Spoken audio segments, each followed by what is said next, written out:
माघ मास की गुप्त नवरात्रि का दूसरा दिन अत्यंत रहस्यमय, तांत्रिक और सिद्धिदायक माना गया है। इस पावन दिन 10 महाविद्याओं में द्वितीय महाविद्या मां तारा देवी की विशेष उपासना की जाती है। मां तारा को केवल एक देवी नहीं, बल्कि मुक्ति, ज्ञान और भय से पार लगाने वाली शक्ति के रूप में जाना जाता है।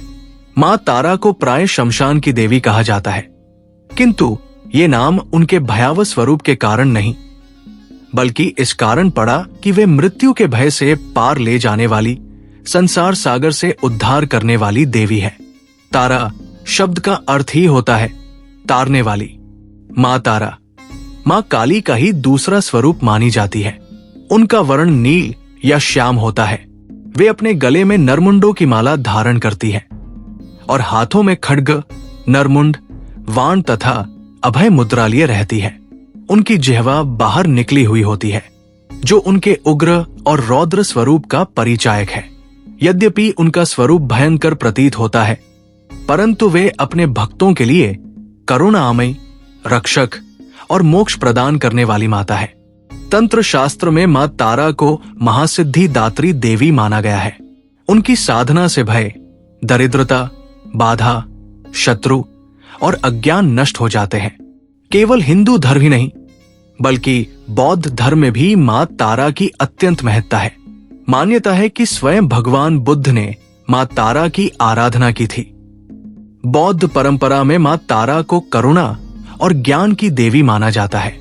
तिब्बती बौद्ध धर्म में ग्रीन तारा और व्हाइट तारा की विशेष पूजा की जाती है।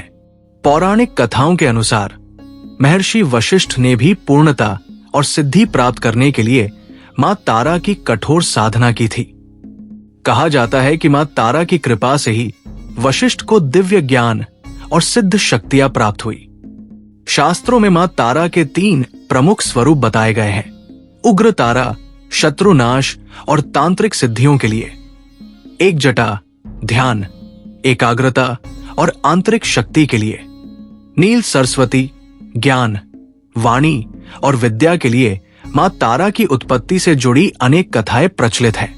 एक प्रसिद्ध कथा के अनुसार मेरु पर्वत के पश्चिमी भाग में चोलना नदी के तट पर मां तारा का प्राकट्य हुआ था। एक समय हयग्रीव नामक एक भयंकर दैत्य ने देवताओं को अत्यंत पीड़ित कर रखा था। उसके अत्याचारों से त्रस्त होकर देवताओं ने मां महाकाली की आराधना की। तब मां महाकाली ने नील वर्ण धारण कर अत्यंत उग्र रूप में प्रकट होकर हयग्रीव का वध किया। उसी नील और उग्र स्वरूप में मां को तारा के नाम से जाना गया। महाकाल संहिता के अनुसार चैत्र शुक्ल अष्टमी को मां तारा का प्राकट्य हुआ, इसलिए ये तिथि तारा अष्टमी कहलाती है। चैत्र शुक्ल नवमी की रात्रि को तारा रात्रि कहा जाता है। एक अन्य गूढ़ कथा के अनुसार भगवान शिव ने माता पार्वती से कहा, आदि काल में आपने भयंकर मुख वाले रावण का संहार किया था। उसी समय से आपका वह उग्र स्वरूप तारा के नाम से प्रसिद्ध हुआ। कहा जाता है कि रावण वध के समय मां तारा इतनी रौद्र और प्रचंड हो गई थी कि उनका वस्त्र भी छूट गया था। उस समय देवी के विकराल रूप को शांत करने के लिए स्वयं ब्रह्मा जी उनके पास गए। देवी की लज्जा निवारण हेतु ब्रह्मा जी ने उन्हें व्याघ्र चर्म प्रदान किया।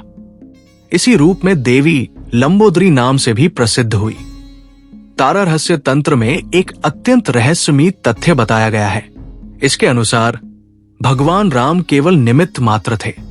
वास्तविक रूप से लंका पति रावण का संहार मां तारा की विध्वंसक शक्ति से ही संभव हुआ।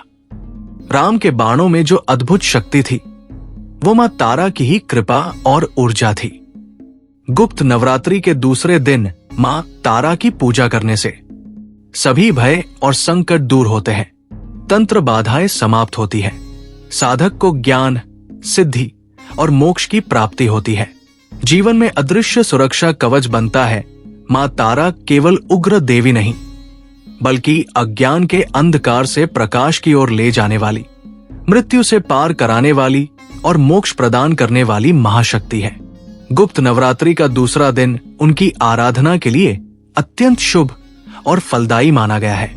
इस पावन कथा के साथ आज की यात्रा यही पूर्ण होती है। यदि ये कथा आपके हृदय को स्पर्श कर गई हो तो इसे लाइक करें, अपने प्रियजनों के साथ शेयर करें और ऐसी ही दिव्य कथाओं के लिए कथा सागर को अभी सब्सक्राइब करें।